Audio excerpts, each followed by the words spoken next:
Atlântica. Peça fundamental do sistema de reciclagem da atmosfera terrestre.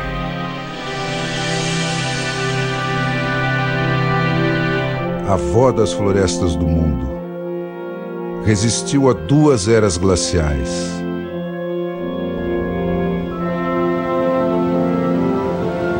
Cobria grande parte do litoral atlântico das Américas Central e do Sul.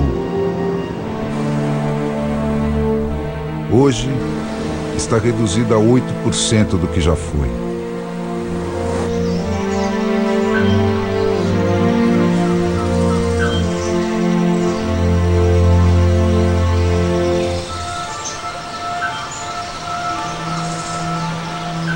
Sua beleza misteriosa remete à ideia de paraíso perdido.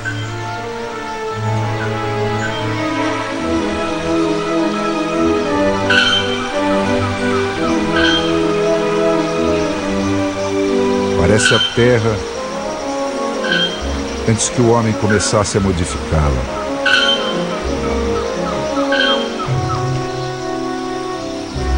Mas é preciso resistir ao mito. Viver é muito perigoso. Viver sempre foi muito perigoso.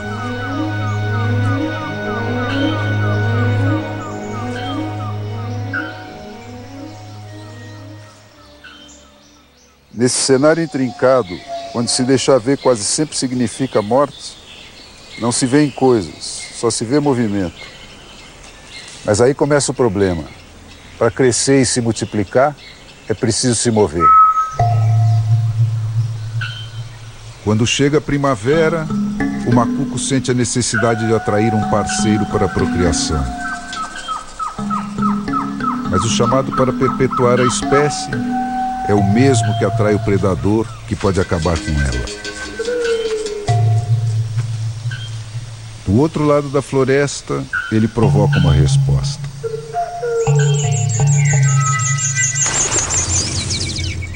Vai começar uma marcha que nenhum risco poderá deter.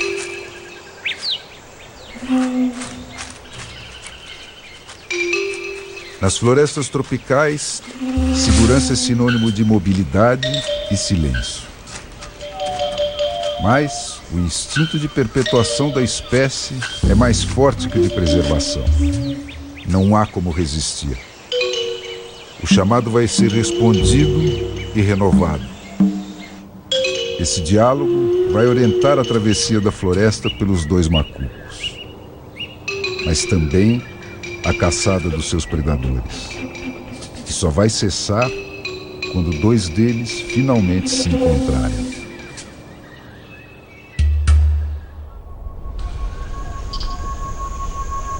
Mas a nossa história começa muito longe daqui. Os primeiros sinais de vida na Terra registraram-se há cerca de 3 bilhões de anos. 11 bilhões já se tinham passado desde a grande explosão que criou o universo. Em algum momento desse passado distante, a vida se divide em 2 correntes de desenvolvimento.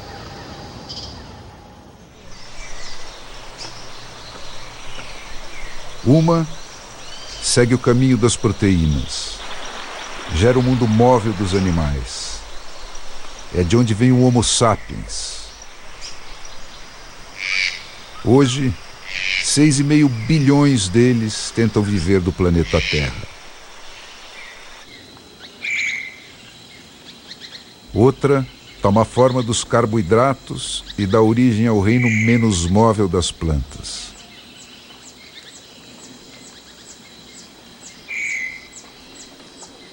A certa altura, elas ganham frutos e flores. E isso sela o casamento entre o mundo animal e o vegetal. Entram em cena os agricultores alados.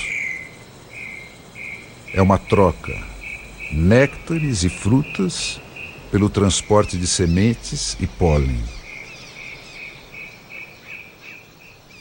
E então, as florestas cobrem o mundo e a reformulação da atmosfera terrestre toma outra velocidade.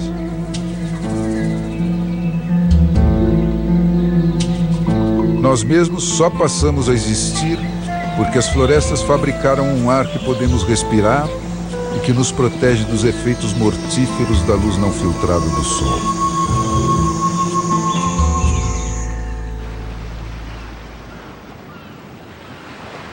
A Mata Atlântica não está onde está por acaso.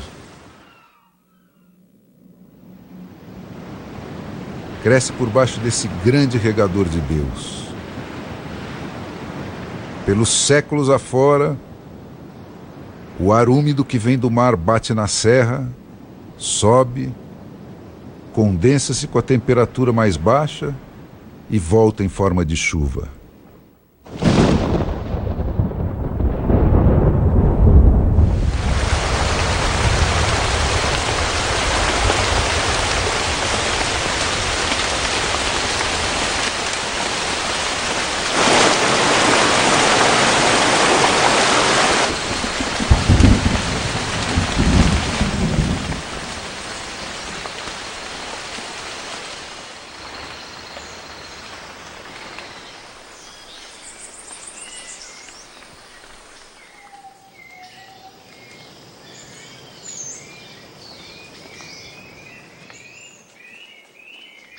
Existem mais formas diferentes de vida aqui do que em todos os outros ambientes da Terra. Por quê?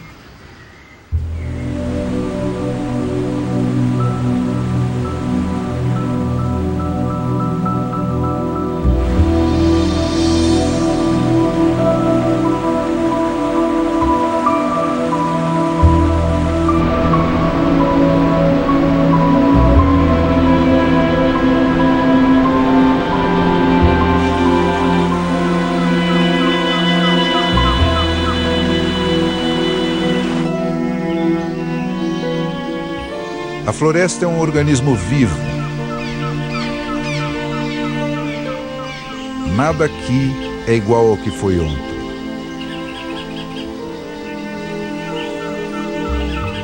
Tudo está em evolução.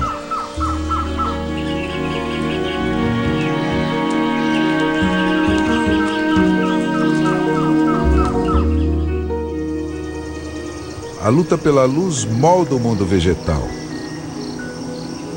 Nesta região de vales e montanhas, com faces apontadas para todos os quadrantes, há um regime de incidência de luz diferente quase para cada metro quadrado de chão. Isso cria diversos nichos de mercado, que vão exigir das plantas diferentes estratégias de captação.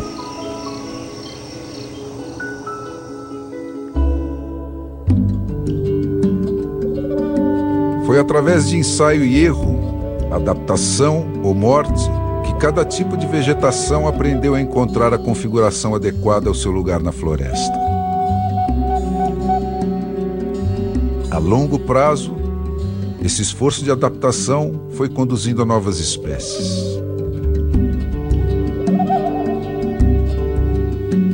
Os gigantes da Mata Atlântica precisam da luz direta do sol.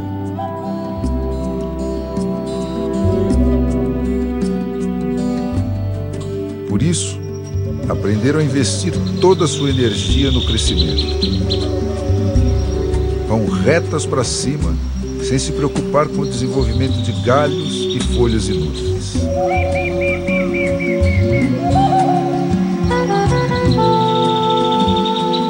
Só depois de alcançar o dossel é que vão tratar de engrossar.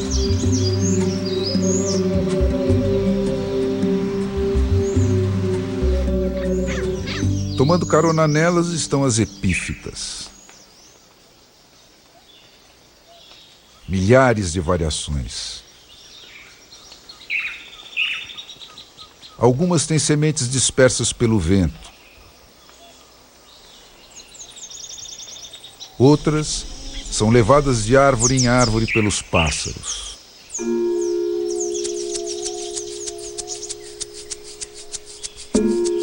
Tudo isso, sua forma, sua localização e sua tática de reprodução, foi foi apreendido num longo processo de evolução.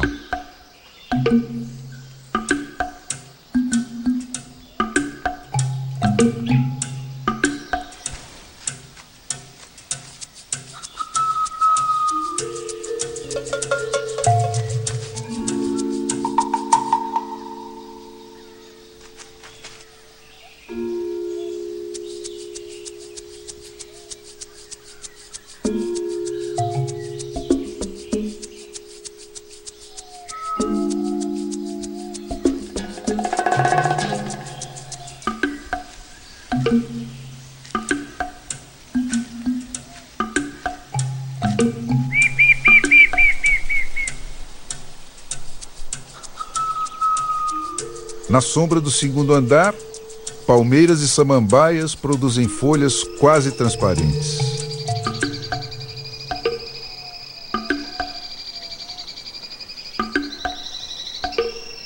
Assim, a luz que passa por uma é logo absorvida pela outra.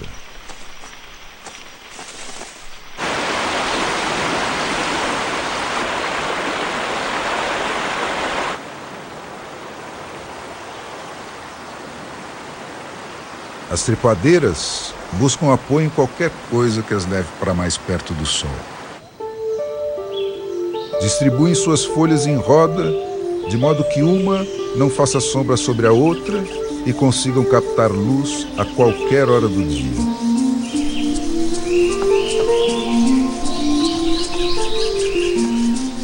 Algumas plantas arbustivas produzem repelentes de insetos.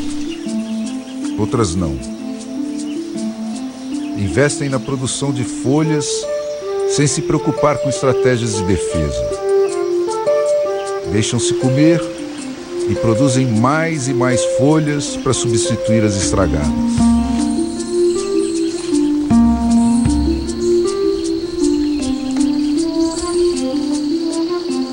Lá no chão, grandes painéis são necessários para a captação da pouca luz que chega.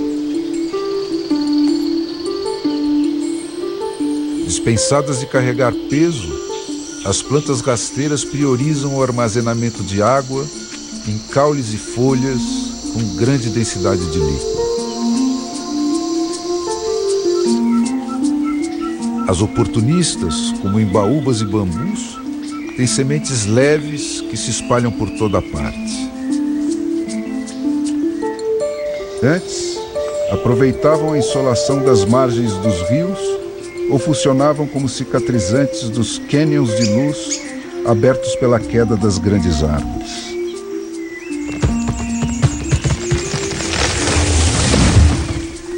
Com as derrubadas, estão cada vez mais presentes.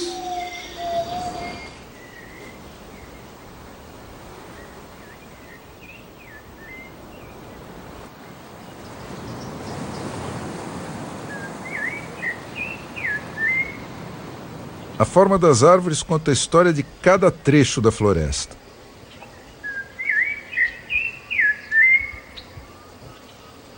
O regime mais racionado dos espigões, o excesso de água das baixadas, os anos de seca ou de chuva abundante, tudo fica registrado nos meandros mais ou menos tortuosos dos seus galhos. Atraídas pela luz, plantas inclinam-se sobre o vão livre dos rios.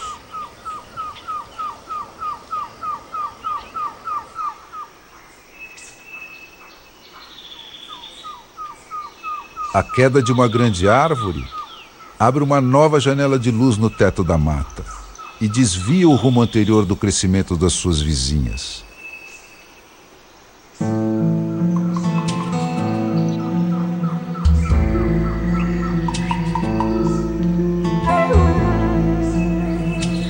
Gigantes da floresta debruçam-se sobre as encostas para alcançar um buraco no dossel.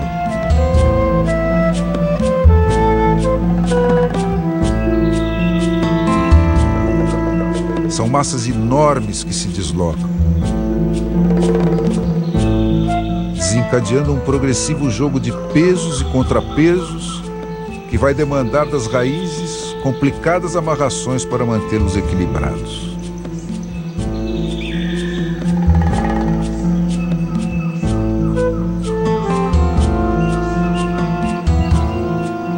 Como as pessoas, as plantas também ficam marcadas pela história de suas vidas e pelo ambiente onde ela transcorreu.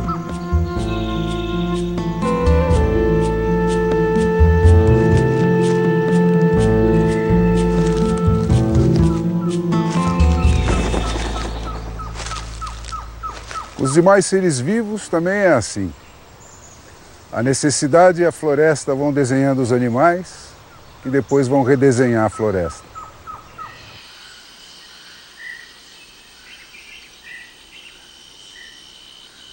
Necessidades de defesa, diferentes estratégias de alimentação e acasalamento levaram ao desenvolvimento de capacidades especiais de visão,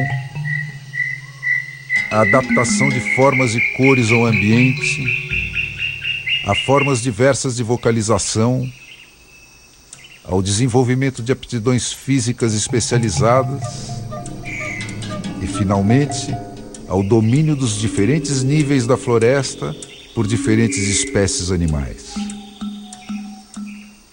Nos beija-flores, o coração é quase 1/3 do peso total da ave. É o motor necessário para sustentar as altíssimas rotações em que essas pequenas máquinas funcionam.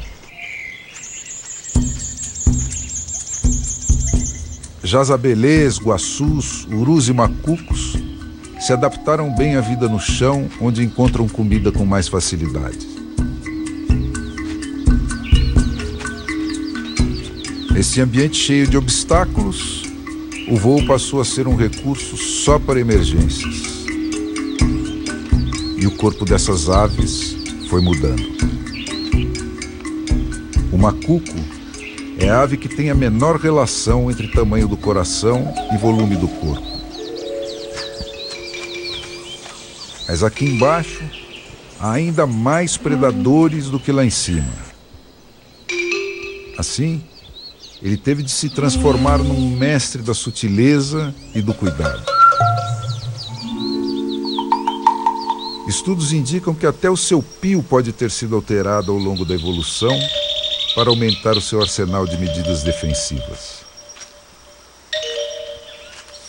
Hoje, ele se propaga de tal forma que só outro macuco consegue localizar com precisão de onde ele partiu.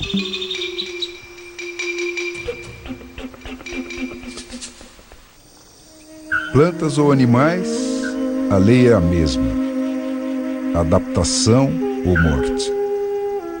Assim, foi sendo estabelecido quem viveria em que parte da floresta. O chão é dos muito atentos ou dos muito fortes. O nível médio, a vida no labirinto dos troncos e dos galhos, requer agilidade e leveza. Lá em cima, no mundo das extremidades flexíveis das folhas e dos frutos, braços extras precisaram ser desenvolvidos. E os predadores de cada grupo, em processo paralelo de evolução, foram adaptando o seu porte e as suas aptidões para continuar atuando sobre eles.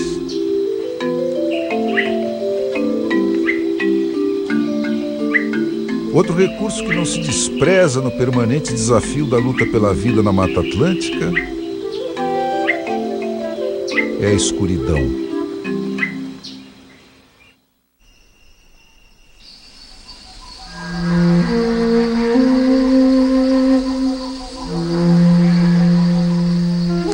É à noite que a floresta ferve na busca de sexo e comida pela maior parte dos seus habitantes.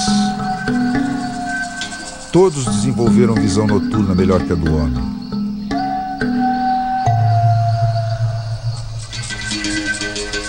Mas como conseguem se orientar quando a escuridão é total? O chão da floresta é todo cheio de caminhos. Alguns animais usam sempre os mesmos, de dia e de noite. Eles passam diariamente por eles e vão limpando o trajeto de pequenos obstáculos. Esses carreiros passam a ser também trilhas de cheiro, através das quais eles podem se orientar no escuro. Mas o que será que acontece no pânico da fuga? Eles fogem pelos carreiros? Ou a descarga de adrenalina dispara corridas cegas pela noite aos trancos e barrancos?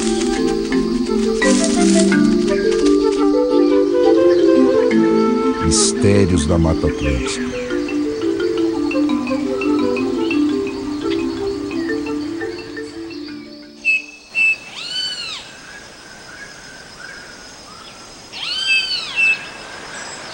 Mas nem todos estão suficientemente aparelhados para enfrentar a escuridão.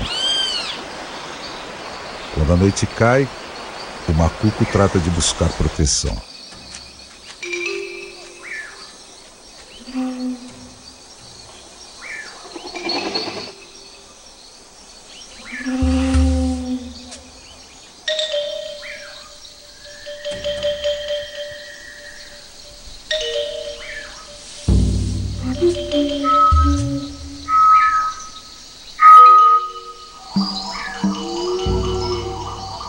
É o momento em que todos se manifestam para marcar território.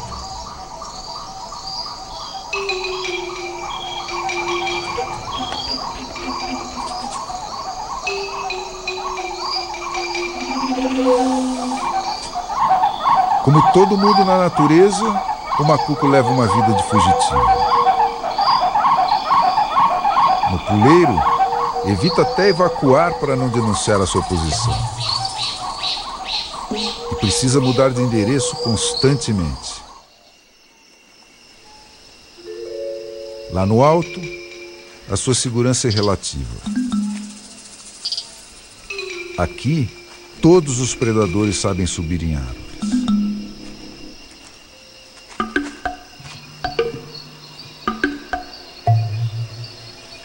Assim, pode-se até fazer barulho por baixo do puleiro sem que o macuco reaja. Mas qualquer toque na árvore desencadeia a fuga.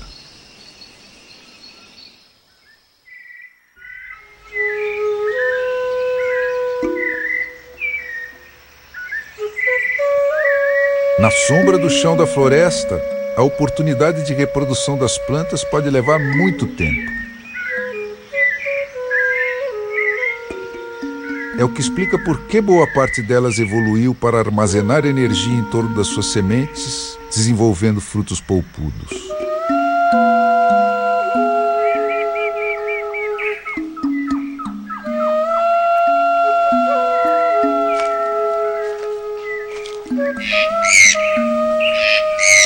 Essa polpa não tem papel direto no processo de multiplicação da planta. Serve para prolongar a vida das sementes até que encontrem as condições ideais de germinação.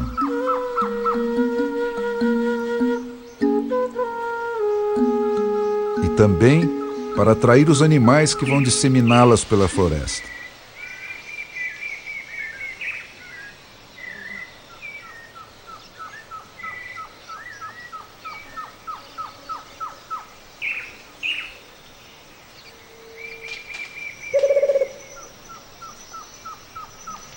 Somente as plantas de sementes leves, aerotransportáveis, reaparecem nas matas que não têm contato direto com matas mais antigas.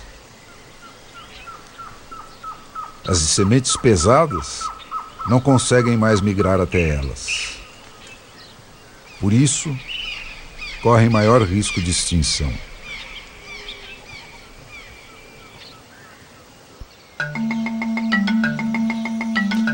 Por baixo do que está à vista, existe um outro mundo de enorme diversidade.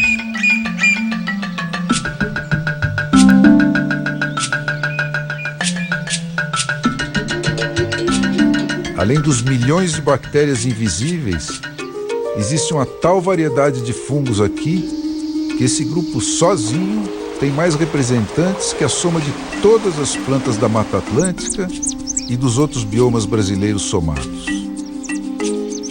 Eles são formas de vida super especializadas.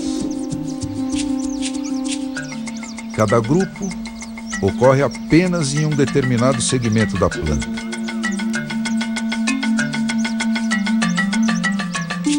Há também os especialistas em decomposição. Mas a maioria dos fungos ajuda as plantas a viver e a se proteger. São atores coadjuvantes essenciais a todas as funções vitais da planta. Pode estar neles o segredo da longevidade ou a solução para inúmeras doenças ainda incuráveis.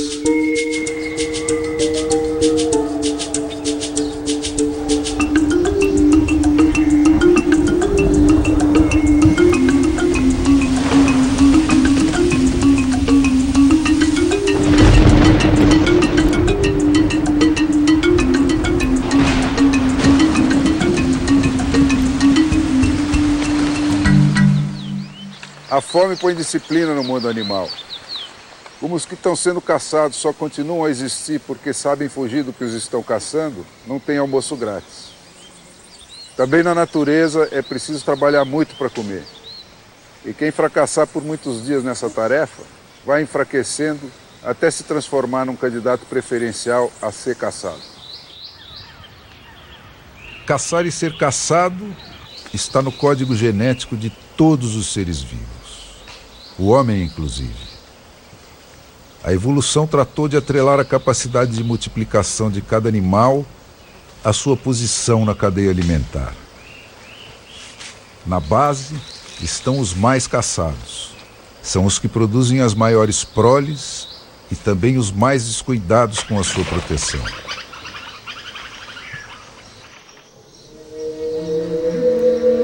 Já os animais com baixa taxa de multiplicação tendem a ser os mais esquivos.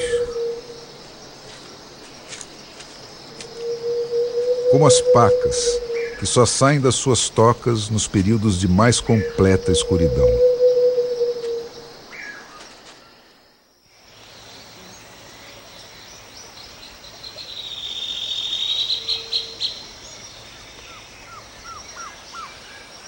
Morte e transformação. É essa a essência da receita da vida.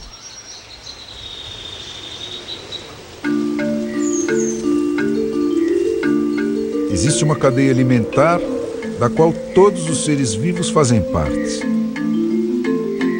É ela que mantém as populações em equilíbrio. Os organismos produtores, as plantas, fabricam o seu próprio alimento. Os consumidores, herbívoros ou carnívoros, se alimentam de plantas ou de outros animais. Existem os carnívoros secundários, os terciários e assim por diante, que se alimentam até de outros carnívoros.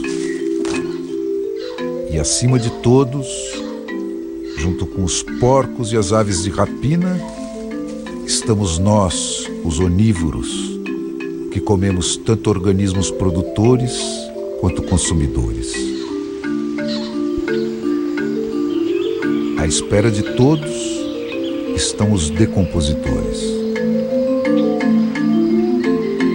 Insetos, bactérias e fungos desagregam as moléculas que um dia compuseram os corpos dessas plantas e animais mortos.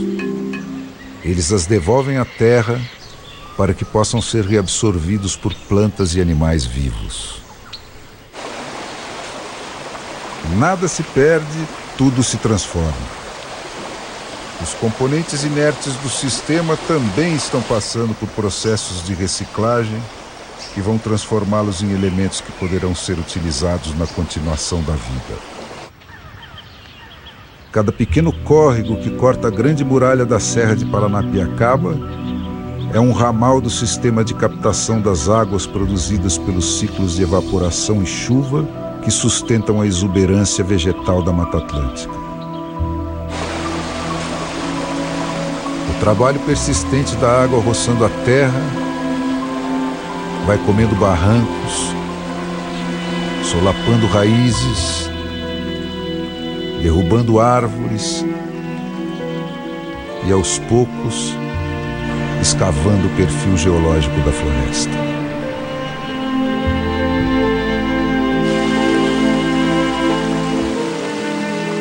É através deles que vai começar a corrida dessas águas em direção ao mar.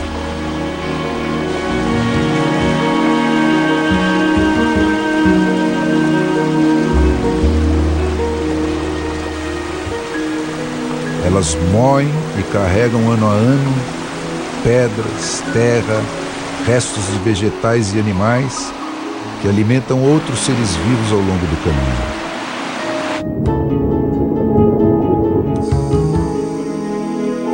Depois de descer a serra, esses detritos reduzidos a pó vão abastecer os oceanos de nutrientes para o fitoplâncton, elo primário da cadeia alimentar. E todo o ciclo recomeça. Tudo acaba sendo reduzido às mesmas partículas essenciais que se articulam e rearticulam de infinitas maneiras. Isso quer dizer que um átomo de carbono, que hoje faz parte da pele que cobre essa mão, já pode ter sido parte de uma folha, da carcaça de um dinossauro ou até mesmo de uma pedra. Um dia, esta mesma pele vai voltar para a Terra para ser transformada em alguma outra coisa. Sem estes ciclos de transformação e reciclagem, o planeta se transformaria numa grande lata de lixo. Não é só a Mata Atlântica. Tudo à nossa volta está em evolução. Os próprios continentes já andaram navegando pelo globo. O sertão, de fato, já foi mar. E o mar já foi sertão. O que um dia foi trópico, hoje está próximo dos polos. O norte já foi sul e o leste já foi oeste. Mata Atlântica, campos, cerrados, ileia amazônica, tundra canadense, desertos da Mongólia, tudo é uma coisa só. E a própria Terra está inserida num grande ecossistema intergaláctico, onde cada peça é essencial ao equilíbrio do todo.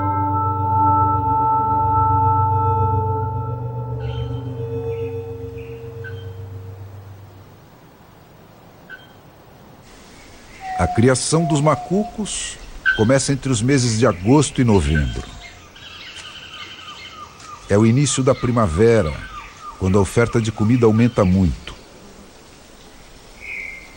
As primeiras chuvas rápidas começam a devolver a cor à mata. Com a seca, termina também o silêncio dos meses do outono e do inverno. A floresta vai se encher de cantos diversos, anunciando a temporada de acasalamento. Depois daquela travessia tão cheia de perigos, aquele namoro que começou lá naquela primeira troca de pios, termina num momento sublime.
o canto de trêmula satisfação da fêmea recém-coberta que ficou para trás.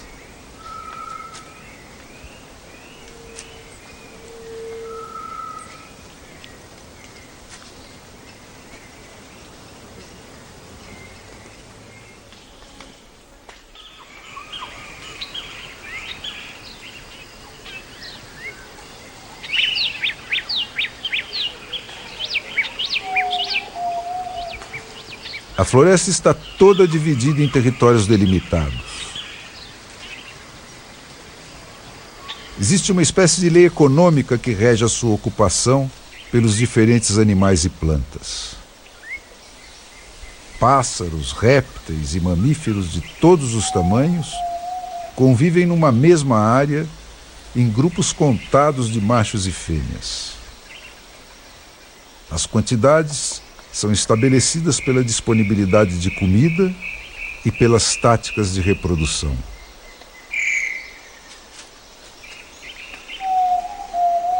Qualquer invasor da mesma espécie que entre em território alheio é imediatamente rechaçado. O direito de procriar é exclusivo dos mais fortes.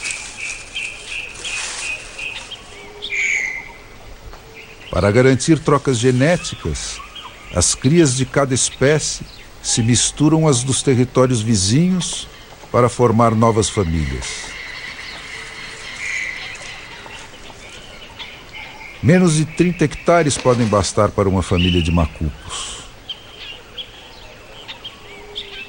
Outros mamíferos e predadores ocupam territórios maiores, sobrepostos aos dos pássaros e animais de menor porte. Uma irara pode requerer um território de caça de mais de 20 quilômetros quadrados.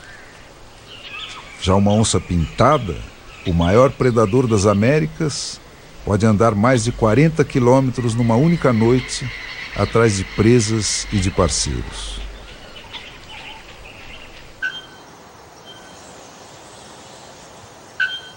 Em ambientes ecologicamente saudáveis, o aumento da população de uma espécie aumenta também o número dos seus predadores. Esse mecanismo, que condiciona o tamanho das populações à capacidade da área em que elas vivem de repor o que é necessário para sustentá-las num ciclo anual, é que define o conceito de sustentabilidade.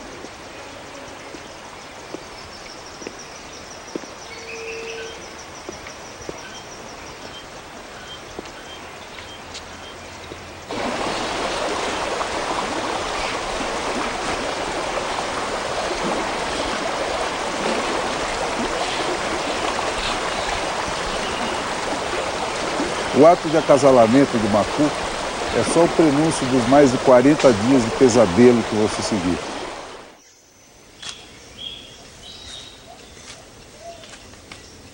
Para aumentar as chances de perpetuação da espécie, é o macho que choca os ovos.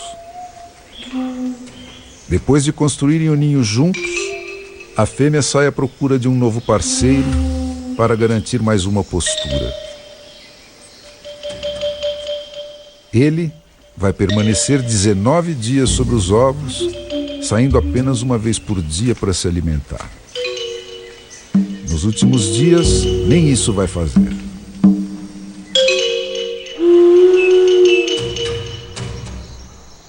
E durante esse tempo todo, vai ficar exposto dia e noite aos predadores. E as ameaças serão muitas.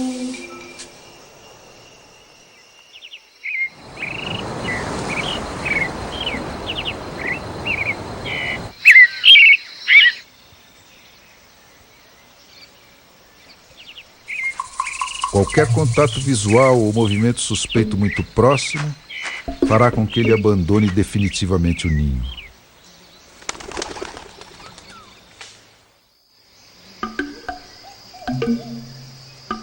Se sobreviverem, entre o 19º e o 20º dia, os ovos serão picados e os filhotes nascerão.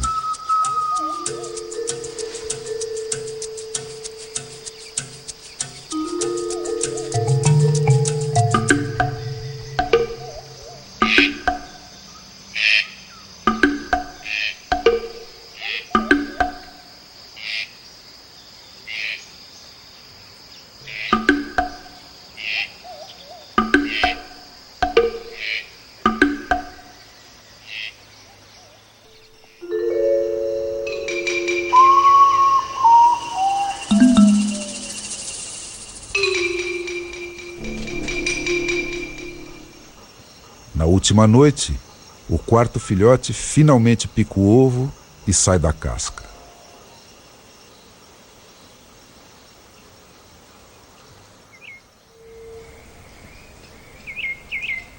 Agora, a família está completa.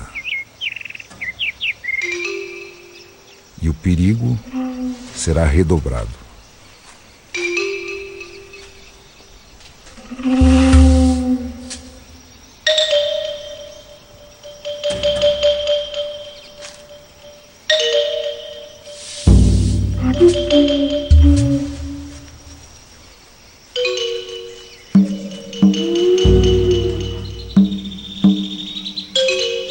O esforço da procriação impõe um reforço na alimentação.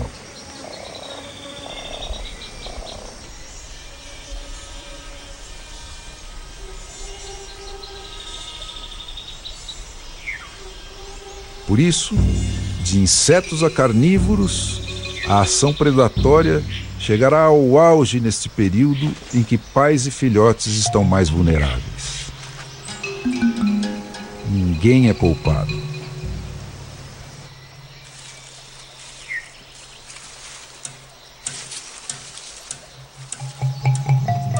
Qualquer vacilo é morte certa.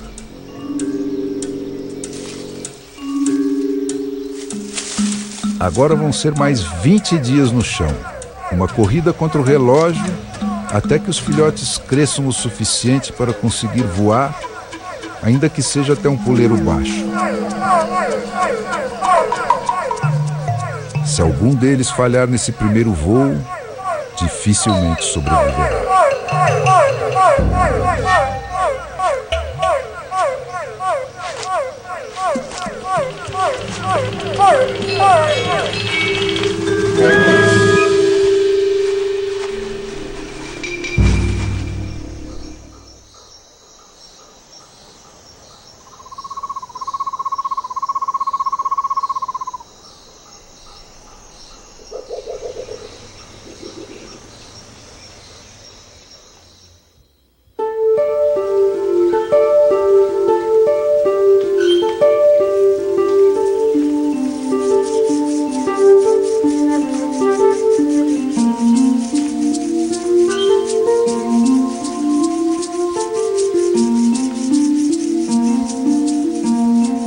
Até 60, 70 anos, ainda sobrava Mata Atlântica bastante para que a chegada de bandos de milhares de jacutingas que migravam todos os anos entre o sul da Bahia e o norte da Argentina fizesse parte do calendário de festas de diversas populações do litoral brasileiro.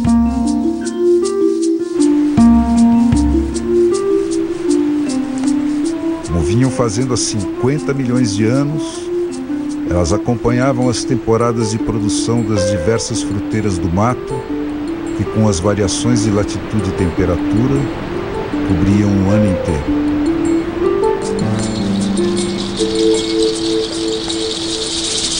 Hoje, com a Mata Atlântica confinada a pouco mais que trechos da Serra do Mar de São Paulo e Paraná, as jacutingas estão limitadas a migrações entre o nível do mar e o planalto, onde as variações de altitude e temperatura distribuem o período de frutificação por alguns meses do ano.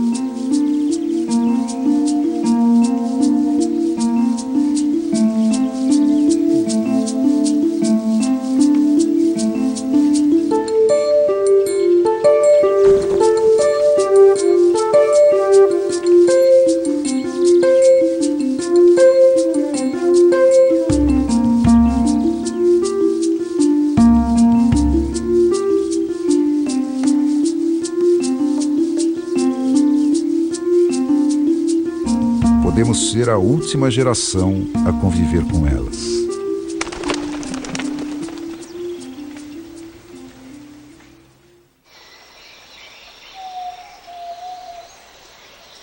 O resto da criação vive das florestas e trabalha para a sua manutenção.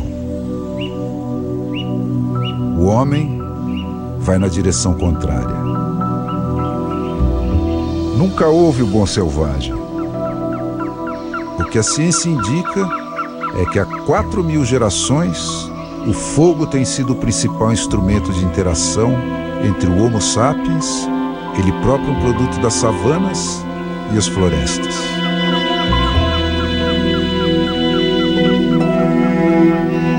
Há apenas 13.000 anos, nossos ancestrais estavam domesticando as 12 espécies vegetais e 5 animais, com as quais até hoje atendemos mais de 80% das nossas necessidades. Desde então, vimos empurrando tudo mais que vive no planeta para abrir espaço apenas para aquilo que elegemos para nos sustentar.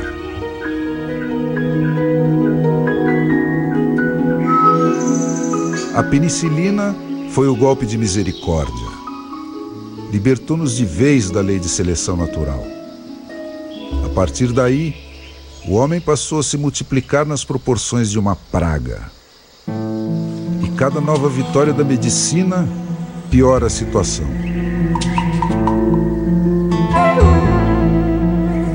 É este o grande paradoxo da condição humana. Quanto maior o sucesso do nosso desempenho como espécie, maior será a ameaça que pesará contra a continuação desse sucesso. E não há respostas fáceis para esse dilema. Com ou sem um discurso verde, o problema ambiental é cada um de nós. É o espaço que ocupamos no planeta, usurpado de todos os outros seres que, junto conosco, atravessaram os milênios e venceram as infinitas armadilhas da evolução para conquistar o direito de continuar vivos aqui e agora.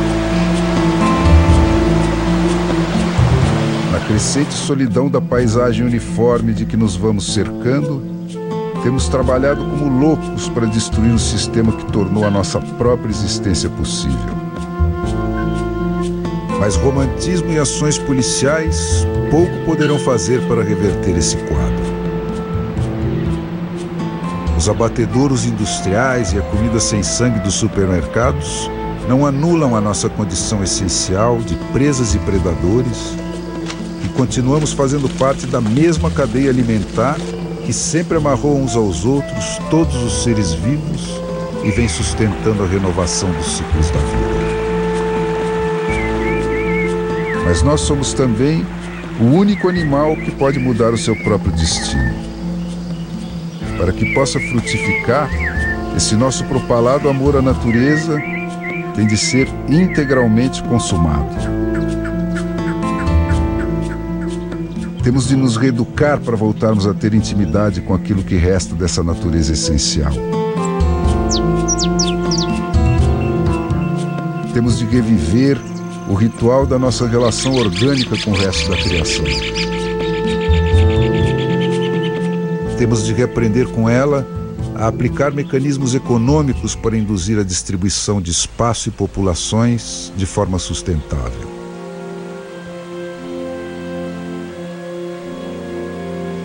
Talvez isso nos dê tempo para negociar com ela algum tipo de reconciliação antes que a natureza nos imponha a sua própria solução com a força e a indiferença daquilo que é eterno.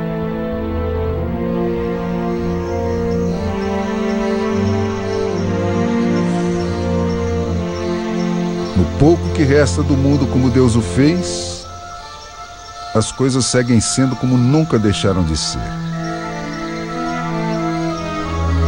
Na disputa por um lugar num espaço que sempre foi limitado, cada vitória tem de ser arrancada dos braços da morte e requer o uso de aptidões conquistadas durante milênios de evolução.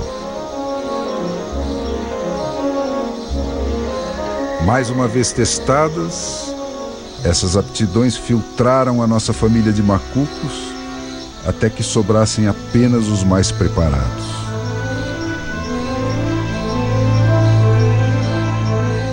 Agora, tudo recomeçará, cada um por si, como foi desde sempre e como continuará sendo, se Sua Majestade o Homem assim o permitir.